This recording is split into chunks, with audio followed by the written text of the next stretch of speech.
Hello, welcome back to EXP invest market outlook series episode 10। मैं हूं कविता और मैं आपके लिए लाती हूं स्टॉक मार्केट से रिलेटेड कंटेंट। इस पार्ट 3 में मैं आपके साथ डिस्कस करना चाहती हूं CNX PSU बैंक सेक्टर का चार्ट। क्योंकि इस हफ्ते हमने देखा प्राइवेट बैंक और बैंक निफ्टी ने आउट परफॉर्म किया PSU बैंक को, और ये पिछले कई हफ्तों और महीनों में पहली बार हुआ है। तो मैं चार्ट की तरफ ले जाके ये दिखाना चाहती हूँ आपको कि अभी तक ऑलरेडी क्या हो चुका है और क्या हम एक्सपेक्ट कर सकते हैं। तो चलिए चार्ट की तरफ बढ़ते हैं। ये है 75 मिनट का चार्ट, और जो सबसे इम्पॉर्टेंट चीज़ मुझे चार्ट खोलते ही नज़र आई वो है पॉजिटिव डाइवर्जेंस RSI पर। 75 मिनट की चार्ट पर RSI पॉजिटिव डाइवर्जेंस का क्या इंपॉर्टेंस है ये आप अब तक समझ गए होंगे अगर आप मेरे वीडियोस देखते आ रहे हैं। तो अब यहाँ पर इस 75 मिनट की चार्ट पर आपको ये ग्रे लाइन अगर दिख रही है तो ये है 500 डे का EMA। 500 day on 75 minute actually translate to 100 day EMA on the daily chart. Okay, तो यहाँ आप देखोगे तो इसे 75 मिनट डे पर 500 डे EMA का सपोर्ट मिल रहा है, तो एक बाउंस बैक हम एक्सपेक्ट कर सकते हैं। बट यहाँ पे थ्रेट क्या है? थ्रेट है डेली चार्ट पर और उससे भी ज़्यादा वीकली चार्ट पर। और वीकली चार्ट पर थ्रेट होना is actually something very bad, क्योंकि यहाँ पर एक बड़ा RSI नेगेटिव डाइवर्जेंस है वीकली पर। तो आप देखोगे कि यहाँ पर प्राइस इवन तो सेम ही हाई के आसपास था, बट मोमेंटम में कितना ज़ोर का ड्रॉप आया यहाँ पे, और बहुत सडन ड्रॉप आया था। मैं ये नहीं कह रही हूँ प्राइस में ड्रॉप आया था, मैंने कहा मोमेंटम में ड्रॉप आया था। उसका मतलब क्या हुआ कि PSU बैंक बहुत तेज़ी से ऊपर बढ़ते बढ़ते सडनली एकदम हॉल्ट हो गया।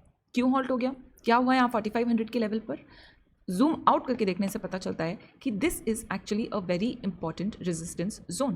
पिछले बार भी 2 बार भी यही हुआ था। यहाँ पर वीकली चार्ट पर अब देखोगे RSI में बड़ा नेगेटिव डाइवर्जेंस आया इन दोनों लेवल्स पर, राइट। बार बार जब यहाँ पर आ रहा था, एक्चुअली ये RSI नेगेटिव नहीं है, बट यहाँ पर आप देखोगे तो ये 60 के ऊपर नहीं जा रहा था। 60 के ऊपर RSI का नहीं जाना, वो भी जब एक स्टॉक अपने या कोई सेक्टर या कुछ भी अपने पीक पर है, इट्स एन इंडिकेशन कि मोमेंटम उतना तेज़ नहीं है जितना हम परसीव कर रहे हैं, राइट। यहाँ पर आप देखोगे तो प्राइस ऑलरेडी नए हाई के ऊपर है, लेकिन RSI 60 पर जाकर रुक गया और अपने पिछले पीक को नहीं क्रॉस किया। इस बार भी क्या हुआ, RSI ने एक बार क्रॉस किया था वीकली चार्ट पर, बट उसने सस्टेन नहीं किया, वो फिर 60 के नीचे ड्रूप कर गया, तो वो एक वीक इंडिकेशन है।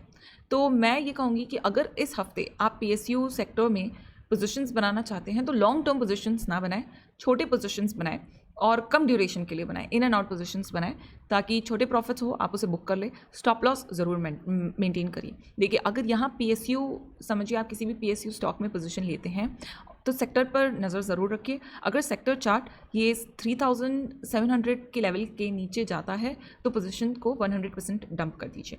और उसके अलावा PSU bank as a sector में अगर आपके पास पोजीशंस है तो now is a very this week, देखिए मैं जानती हूँ रिटेल पार्टिसिपेंट्स हमेशा एक यूफोरिया स्टेज में कोई भी सेक्टर एंटर करता है, चाहे मेटल में आप देखो, चाहे रियल्टी सेक्टर में देखो, चाहे PSU बैंक में देखो।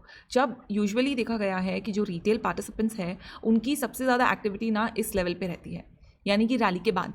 तो अगर आपसे भी ये गलती हुई है और आपने पीक के आसपास पब्लिक सेक्टर बैंक्स को परचेज़ किया है, तो अभी जो रैली आ रही है, यानी देखिए यहाँ पे ये जो ब्लू लाइन है, दिस इज़ द 200 EMA, यहाँ पर रेजिस्टेंस खाएगा।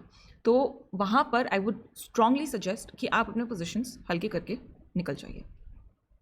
तो ये था part 3 of market outlook series episode 10। I hope आपको पसंद आया होगा। चलिए मिलेंगे अगले हफ्ते।